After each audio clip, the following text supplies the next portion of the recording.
Bismillahirrahmanirrahim. Alhamdulillah wassalatu wassalamu ala Rasulillah wa ala alihi wa sahbihi wa mawala. Saudara-saudara seiman yang kami cintai dan kami muliakan, ada sebuah ayat di dalam Al-Quranul Karim, tepatnya di dalam surat Thaha, di ayat yang ke-132, di mana Allah Subhanahu wa taala berfirman, wa'mur ahlaka bis-shalati wastabir 'alaiha la nas'aluka rizqa nahnu narzuquk wal aqibatu lit-taqwa. Perintahkanlah keluargamu untuk melaksanakan solat dan sabar dalam mengerjakannya. Kami tidak meminta rizki kepadamu, kata Allah. Kamilah yang memberi rizki kepadamu, dan akibat yang baik itu adalah bagi orang-orang yang bertakwa. Ayat ini, teman-teman sekalian, mengarahkan kepada kita untuk menjadikan perkara solat menjadi perkara terpenting di dalam kehidupan kita. Ada orang yang sibuk bekerja, sibuknya pakai banget ini ya, workaholic banget, pagi sampai malam, kemudian lembur terus, ikut banyak proyek, promosi marketing jalan terus, networking yang tidak pernah terputus, tidak pernah berhenti, tapi hidupnya masih saja terasa sempit. Hidupnya penuh dengan kegalauan, penuh dengan kegelisahan. Mungkin kita bertanya, apa ada pintu rezeki yang belum dibuka untuk dirinya? Saya ingin mengajak saudara-saudara sekalian untuk kemudian kita melihat kembali generasi terbaik di dalam menjalani kehidupan dunia.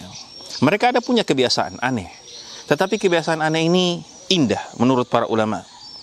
Ketika keluarga mereka tertimpa kelaparan, bukannya panik cari kerjaan tambahan, mereka justru mengatakan kepada keluarganya, dirikanlah sholat. Kenapa? Sebab mereka paham akan ayat yang kita bacakan tadi, wa'mur ahlaka bis-sholati wastabir 'alaiha. Ayat ini, saudara-saudaraku sekalian, seolah menampar logika kita. Karena kita terbiasa berpikir, kalau mau rezeki, ya usaha. Tapi ternyata dalam ayat ini Allah Subhanahu wa taala mengatakan, kamu sholat saja dulu. Rezeki biar aku yang urus. Pernah tidak kita, wahai para imam keluarga, di saat kondisi ekonomi kita sulit, kemudian kita ngomong ke anak, kita ngomong ke istri, ayo kita benerin sholat kita, ayo kita rapiin sholat kita. Masya Allah. Namun jangan salah memaknai bahwa ayat ini menyuruh kita pasif.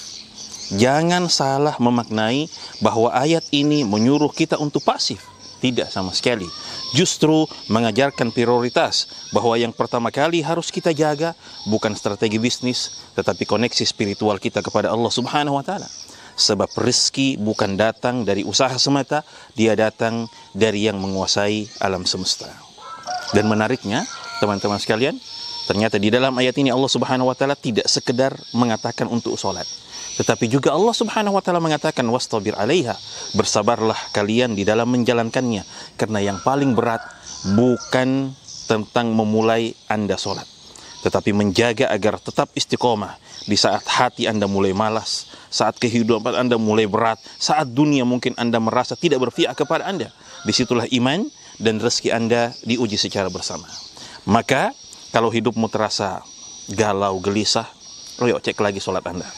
Kalau hati Anda mudah galau, cek lagi sholat Anda.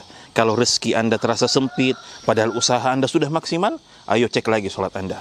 Bisa jadi kita terlalu sibuk untuk cari solusi, tetapi tidak memberi waktu untuk bersujud kepada Allah Subhanahu wa taala. Teman-teman sekalian, sholat itu bukan beban. Sholat itu sumber kekuatan. Bukan cuma untuk tenangin hati, tetapi juga untuk melapangkan jalan rezeki kita yang telah Allah Subhanahu wa taala tetapkan. Karena ketika seseorang menjaga sholatnya, Allah Subhanahu wa taala yang akan menjaga seluruh urusannya. Barakallahu fikum, wallahu taala alam bis-shawab.